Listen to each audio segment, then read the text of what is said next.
anim na buwan ang iyong sanggol ay nangailangan lamang ng gatas. Ito ang exclusive breastfeeding. Ilan itong kabuha? Pila ka days ka ang exclusive breastfeeding? Ha? Uy, palumpag mo eh. Ay, exclusive breastfeeding ko mo. Pila ka buwan? Days man tong di question, di man. Buwan, days, ito ganyan.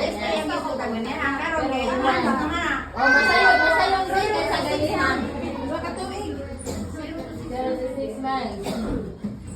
Days to ako ganihan. Question mo to, question. Kini, dili lang ko na ang gatas ng ina ay may sapat na pagkain at tubig na kinakailangan ng sanggol sa kanyang unang 6 na buwan. About to siya, 0 to 6 months. Huwag magbigay ng anumang pagkain, magtubig o ipagtubig na tubig. Kaya nili pa siya sa pwede bakaton, kalimton, sosal, o nung buwan. Ana na inagka 6 months. 6 months. Ang gatas ng ina ay sapat na para buluhan ang pagkakupaw at botong na isasal mo sa kanyang unang 6 na buwan. Ang ibigay na ang mapagkain o idugit sa iyong sanggol ay maaaring maging sanhi ng pagkina ng pagsusol ito at pagbawas sa dami ng gatas na lumalabas mula sa susol ng ina. Kung ikaw ay sa health at nutrition workers o mga pair Daling gawas na sa Rajin. Dai.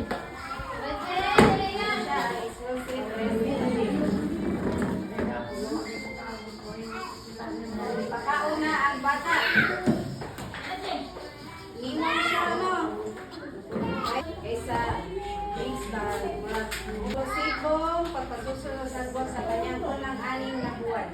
Ang exclusive pagpasuso ay ang pagbibigay sa sanggol ng gatas na ina lamang sa unang 6 na buwan nito.